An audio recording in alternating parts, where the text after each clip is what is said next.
मित्रों नमस्कार। अध्यात्म शिक्षण संस्थान में आपका स्वागत है। आज की नई वीडियो नई क्लास आपके लिए बेहतर बनाने के लिए परीक्षा नज़दीक है और हमारा पूरा प्रयत्न है, भरसक पूरा प्रयत्न है कि आपको अच्छे से जो है संधियों का अध्ययन करा दे या व्याकरण का पोषण का अध्ययन करा दे। तो इसी क्रम में मैंने आपको कल एंगा पदांतादेश सूत्र बताया था और उसके बाद प्रकृति भाव संधि पढ़ाया था। आज अब नई संधि के रूप में हाजिर हैं आपके साथ। आपके सामने जो है नई संधि के रूप में हम लेकर आए हैं। कौन सी संधि? पररूप संधि। आपके लिए आज हम पररूप संधि का क्लास चला रहे हैं। देखिए क्या कह रहा है पररूप संधि। पहले तो इस वर्ड को समझिए। पररूप, पर का मतलब होता है, पर का मतलब होता है बाद। क्या होता है? बाद। और रूप का मतलब होता है आकार। क्या होता है? आकार। तो यहां देखिए कि पर रूप यानी बाद वाले जो वर्ण आपके होंगे, और कहाँ की बात कर रहा है? ये बात कर रहा है आपके द्वितीय पद के प्रथम वर्ण की।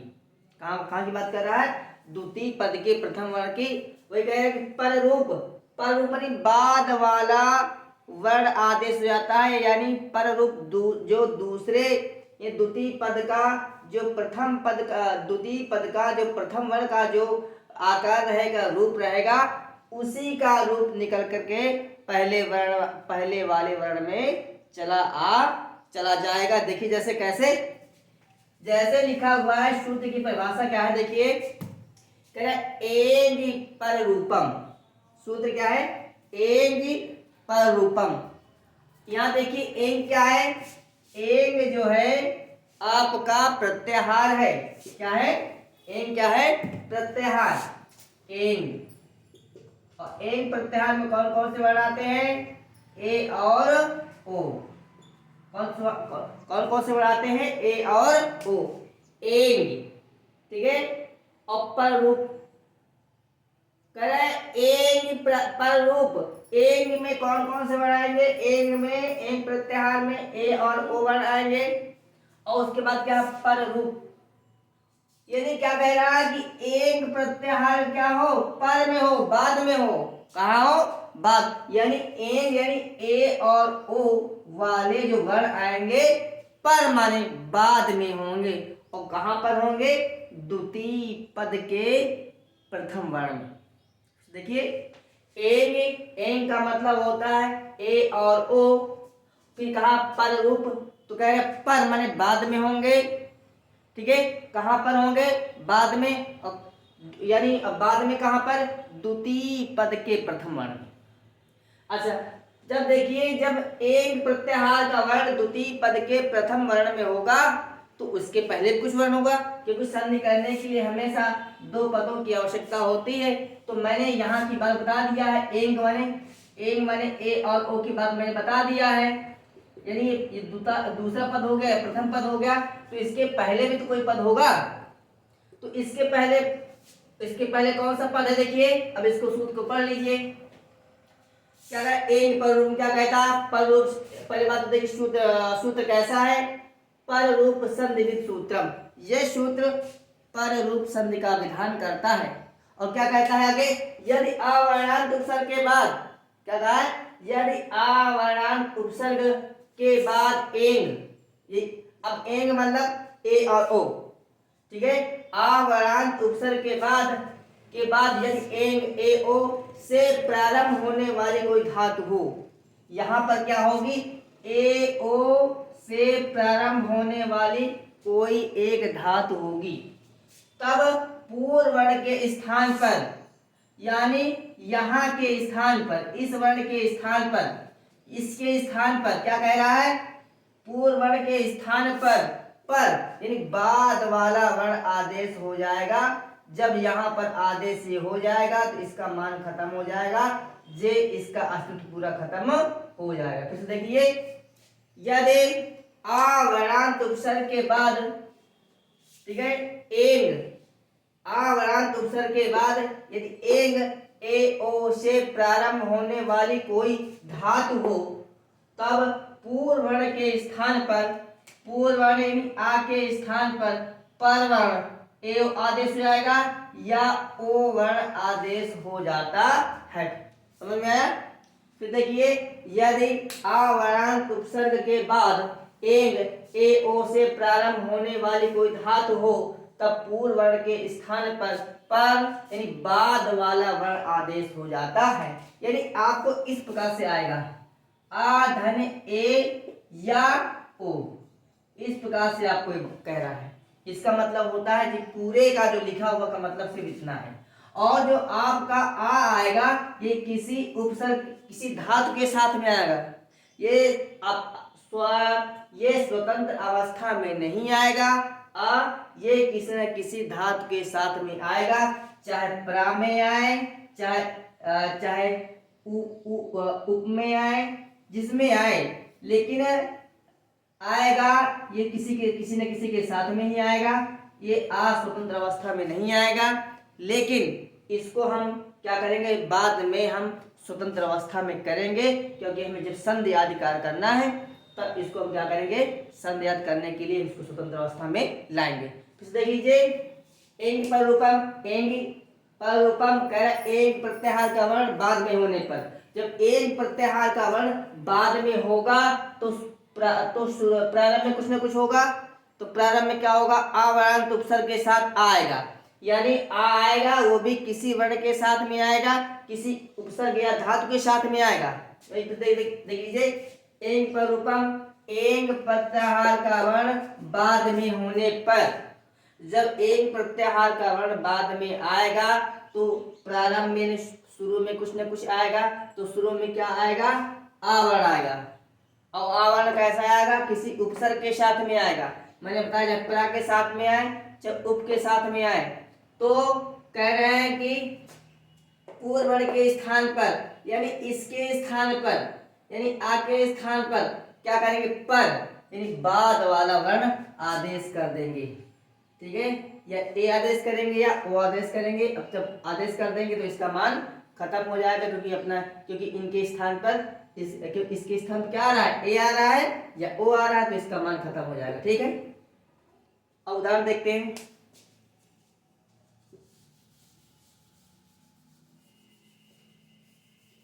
जैसे लिखा है प्राधन एजते, प्राधन एजते, अब सब पूरी हो रही है क्या, यदि आ वर्ण उपसर्ग के बाद, अब देखिए यहाँ आ वर्ण दिखाई दे रहा है, तो क्या करेंगे हम, आ वर्ण क्या करेंगे, बाहर निकालेंगे। किससे निकालेंगे, प्रा से। आ गया पूरा, अब समझ में आ गया कि नहीं आ गया है। ठीक, अब देखिए यदि आ वरांत उपसर्ग के बाद, आ वरांत उपसर्ग के, अब देखिए जो आ आया था ये उपसर्ग के साथ में था, और किसके साथ में था, प्रा आदि उपसर्ग के साथ में था। किसके साथ में था, प्रा आदि उपसर्ग के साथ में था। वही कह रहा है यदि आ वरांत उपसर्ग के बाद एंग, यानी एंग में कौन सा वर्ण आया था, ए या ओ, तो उसमें हमको एग मिल गया है। ए से प्रारंभ होने वाली कोई धातु हो, ए से प्रारंभ होने कोई धातु कौन सी, एजते एज धातु है, कौन सी है, एज कंपनी, एज कंपनी, कांपने के अर्थ में है।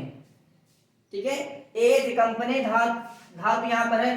तो पूर्व वर्ण के स्थान पर, पूर्व वर्ण यानी इसके स्थान पर क्या है, पर वर्ण, पर माने बाद वाला, पर माने बाद वाला, ये वर्ण आदेश हो जाता है। तो देख लीजिए यदि आ वरांत उपसर्ग के बाद, यदि आ वरांत उपसर्ग के बाद ए से प्रारंभ होने वाली कोई धातु हो, तो ए से प्रारंभ होने वाली कोई धातु कौन सी है, एज कंपने धातु है, कांपने के अर्थ में है। तब पूर्व वर्ण के स्थान पर, तब पूर्व वर्ण के स्थान पर यानी प्रथम पद के अंतिम वर्ण के स्थान पर क्या, पर यानी बाद वाला वर्ण आदेश हो जाता है, यानी ये वाले वर्ण आदेश हो जाते हैं। जब आदेश हो जाएंगे तो आ का सूत्र खत्म हो जाएगा, शेष जो भाग बचेगा उसको हम इसी प्रकार से लिख देंगे। अब देखिए यहाँ कोई स्वर नहीं है, आगे स्वर है, तो नियम में होता है कि स्वर अपने आगे वाले व्यंजन में जुड़ जाता है। तो एक ही मात्रा या ए स्वर आपको प्रा में जुड़ जाएगा तो क्या बन जाएगा? प्रेजते। तो इसका क्या मतलब क्या हुआ? कांपता है। क्या हुआ है? या अधिक कांपता है। क्या है? अधिक कांपता है। अधिक कांपता है। इतना समझ में आया? ठीक है। अगला उदाहरण देखिए, उपधन औषधि। उपधन औषधि। आपकी यहाँ पे देख शर्त पूरी हो रही है। देख क्या कह रहा है? यदि आवरांत उपसर्ग के बाद इसमें देखिए आ है और किसमें आ है? पा में आ है, तो क्या करेंगे? इसको पा से हम क्या करेंगे? आ अलग कर देंगे तुरंत। अब देखिए, यदि आवरांत उपसर्ग के बाद एंग, एंग में कौन सा है? ए ओ है, तो एंग में ए ओ में से ओ मिला, से प्रारंभ होने वाली कोई धातु हो, ओस धातु है, समीप जाने के अर्थ में होने वाली कोई धातु हो, तब पूर्व वर्ण के स्थान पर यानी बाद वाला वर्ण आदेश कर देते हैं। देखिए आगे, औषधि। क्या है? औषधि। अच्छा, ये ओस धातु है जलाने के अर्थ में। जलाने के अर्थ में क्या है? यही अब सूत्र पूरा हो रहा है। यदि आवरांत उपसर्ग के बाद एंग यानी ए ओ से प्रारंभ होने वाली कोई धातु हो, कौन सी धातु हो? ओस धातु है जलाने के अर्थ में, तब पूर्व वर्ण के स्थान पर, इस पूर्व वर्ण के स्थान पर क्या करेंगे? पर वर्ण आदेश कर देंगे। जब पर वर्ण आदेश आया तो आ का मान खत्म हो गया, ये ओ की मात्रा इसमें जुड़ जाएगी। देखिए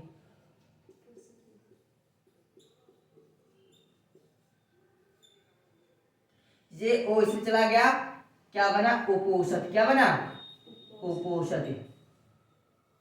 इसका अर्थ क्या हुआ? पास जल, समीप ही जलता है, समीप ही जलता है या पास जलता है। देख लीजिए अगला उदाहरण देखते हैं। ये वाला आप स्क्रीनशॉट ले सकते हैं, कोई दिक्कत नहीं है। अगला है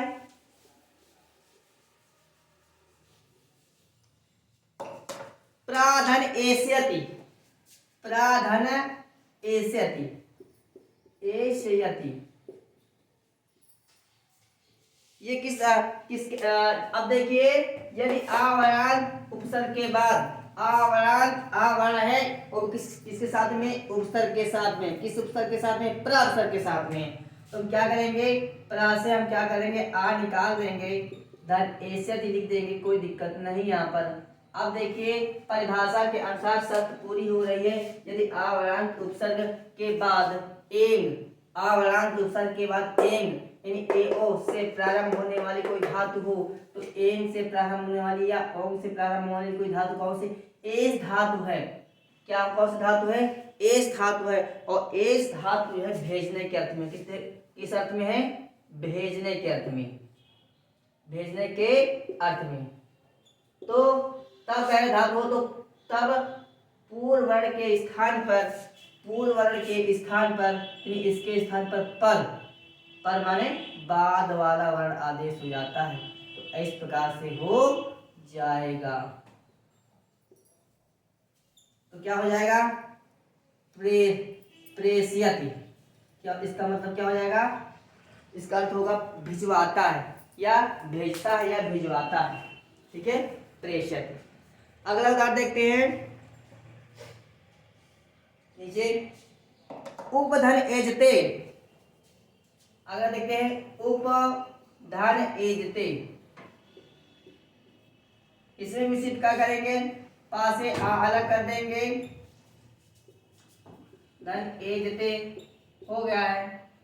अब देखिए शब्द पूरी हो रही है। आवरांत उपसर्ग के बाद कोई ए एंग ए ओ से प्रारंभ होने वाली कोई धातु हो एच कंपनी धातु है तो पूर्व वर्ण के स्थान पर परवर्ण आदेश कर देंगे, शेष कुछ नहीं बचता है आपका। तो क्या हो जाएगा, उपेजते। क्या बन जाएगा, उपेजते। समीप जाता है, क्या होगा, समीप जाता है, उपेजते। आगे देखते हैं, इसको आप इसकी शॉट ले सकते हैं।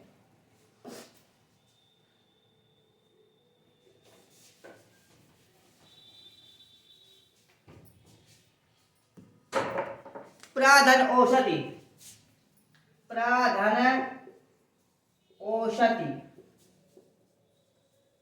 शर्त पूरी हो रही है।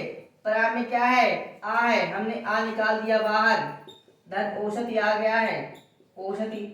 अब शर्त पूरी हो रही है, यदि आ वर्णांत उपसर्ग के बाद एंग ए ओ से प्रारंभ होने वाली कोई धातु ओस धातु है, सुखाने के अर्थ में नहीं है, जलाने के अर्थ में, इसमें जलाने के अर्थ में, ठीक है। तो कह रहा है कि एन ए ओ से प्रारंभ होने वाली कोई धातु हो, ओस धातु है जलाने के अर्थ में, तब पूर्व वर्ण के स्थान पर, पूर्व माने इस वर्ण के स्थान पर माने बाद वाला ये वर्ण आदेश हो जाता है। जब इसके स्थान पर ये आएगा तो इसका मान खत्म हो जाएगा। यानी अगर कहने का मतलब है कि अगर किसी अखाड़े में दो पहलवान लड़ रहे हों तो एक कमजोर होगा और एक बलिष्ठ होगा, और तो क्या होगा, कमजोर वाला हार जाएगा और बलिष्ठ वाला जीत जाएगा, और उसको क्या कर जो, और जो हारेगा वो अपना स्थान गंवा देगा, क्योंकि वो मुंह दिखाने लायक ही नहीं रहेगा। इसलिए क्या करेंगे, वो अपना स्थान गंवा दिया है, वो चला गया है हार करके, अब उसके स्थान में क्या आ गया है, ज्यादा ताकतवर पहलवान आ गया है। इसने जो है ओ ने आ को जीत लिया है। जब जीत लिया तो आ को अपना स्थान दे करके दूसरे को चला गया है, यानी अखाड़े से बाहर चला गया है, ठीक है। तो अब शेष बात उसी देखिए, अब हमने आ को गायब कर दिया है, ठीक। अब आ को गायब कर दिया, और सॉरी, जब हमने आ को हटा दिया तो शेष क्या बचा, औषधि बचा, ठीक। अब ये इसमें जुड़ जाएगा, कोई नियम होता है, अगर किसी स्वर के आगे कोई व्यंजन है तो स्वर अपने आगे वाले व्यंजन में जुड़ जाएगा, क्या बन जाएगा, प्रोषति। क्या बनेगा, प्रोषति माने अधिक जलाता है, अधिक जलाता है, जलाता है, अधिक जलाता है, ठीक।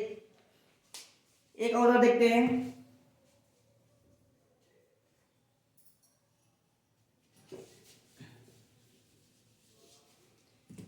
अब है अवधन औषधि। क्या होगा, अवधन औषधि,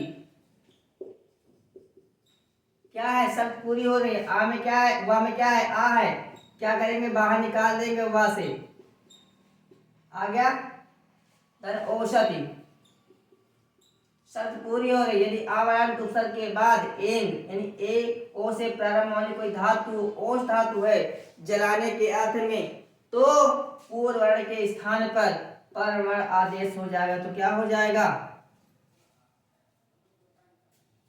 ठीक। अब देखिए, अब हो गया इस प्रकार से, क्या बनेगा, वह इसमें जाएगा, क्या बन जाएगा, औषधि। क्या बनेगा, औषधि का मतलब होता है जलाता है, क्या होता है, जलाता है, ठीक है। इस प्रकार से देखिए, आज हमने परोक्ष संधि के इतने एग्जाम्पल या इतने उदाहरण मैंने पढ़े, और एक बात पुनरावलोकन और कर लेते हैं। यहाँ क्या कहा, देखिए, एक परूपम परूप संधि सूत्र में क्या कहा, यदि आ वर्णांत उपसर्ग के बाद ए ओ से प्रारंभ होने वाली कोई धातु हो तब पूर्व वर्ण के स्थान पर परवर्ण आदेश आता है। इसके पहले मैंने क्या पढ़ाया था, एंगह पदांता दति में क्या पढ़ाया था, यानी पूर्व संधि में, कि यदि एंग एंग यानी ए ओ यानी एंग यानी ए ओ वर्ण के बाद या एंग प्रत्याहार वर्ण के बाद कोई ह्रस्व आ आए तब, ठीक है, तब क्या करेंगे, क्या करेंगे, तो देखिए इसमें क्या था पॉल्यूशन में,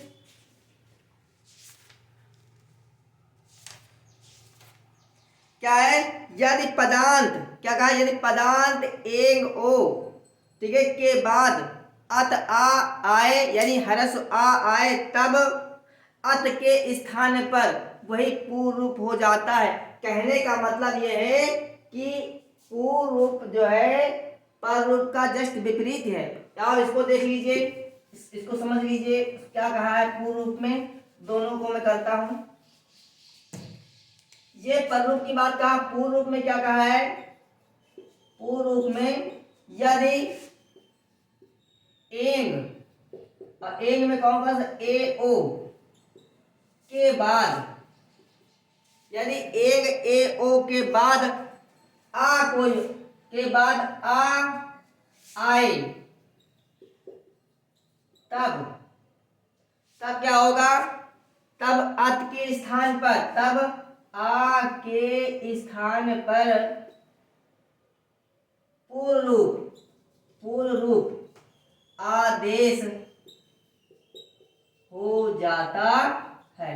यानी क्या कहा, एक क्या हो, प्रथम पद के अंत में क्या हो, एंग प्रत्याहार का कोई वर्ण हो, ठीक है, और उसके बाद क्या हो, ह्रस्व आ हो, तब क्या करेंगे, तो क्या होगा, तो आ के स्थान पर क्या होगा, आ के स्थान पर वही पूर्ण रूप ऐसे हो जाएगा, है ना, जैसे शिव ए बनना था, गुआगरम बना था, और जस्ट इसका अपोजिट यहाँ ये कहा है, जस्ट इसका अपोजिट कि कह रहा है कि क्या कहा, यदि आ वर्ण के बाद इसमें क्या है, देखिए क्या है, यहाँ क्या पद के अंत में आया है, ये द्वितीय पद के अंत में है आ, और यहाँ क्या है शुरू में आ गया है, देखिए यहाँ पर क्या इस प्रकार से होगा, यहाँ पर आ, यहाँ पर होगा आ के बाद क्या होगा, ए ओ आए, ए ओ आए, ठीक है, या फिर से देख लीजिए पूर्ण रूप में क्या कहा है, पूर्ण रूप में क्या कहा, यदि एंग प्रत्याहार का वर्ण, ठीक है, यदि एंग प्रत्याहार वर्ण के बाद ह्रस्व आ आता है, ह्रस्व आ आता है, तो आ को क्या हो जाएगा, पूर्ण रूप ये वाले हो जाएंगे, ठीक है, और वही पर रूप में क्या कहा है कि आ वर्णांत उपसर्ग के बाद कोई एंग ए ओ से प्रारंभ होने वाली कोई धातु हो, तब क्या कहा है, तब पूर्व वर्ण के स्थान पर इसके स्थान पर पर आदेश हो जाएगा। यानी पूर्व रूप संधि जस्ट पर रूप संधि का विपरीतक है या विपरीत अर्थक है। फिर देखिए पर रूप संधि या पूर्व रूप संधि और या पर रूप एक दूसरे के आप जस्ट विपरीत है। पूर्व रूप में क्या कहा, यदि एंग ए ओ के बाद ह्रस्व आए, फिर देख लीजिए एक बार पूर्व रूप में क्या कहा है आपका, एक बार आपको फिर से बता देता हूं मैं। पूर्व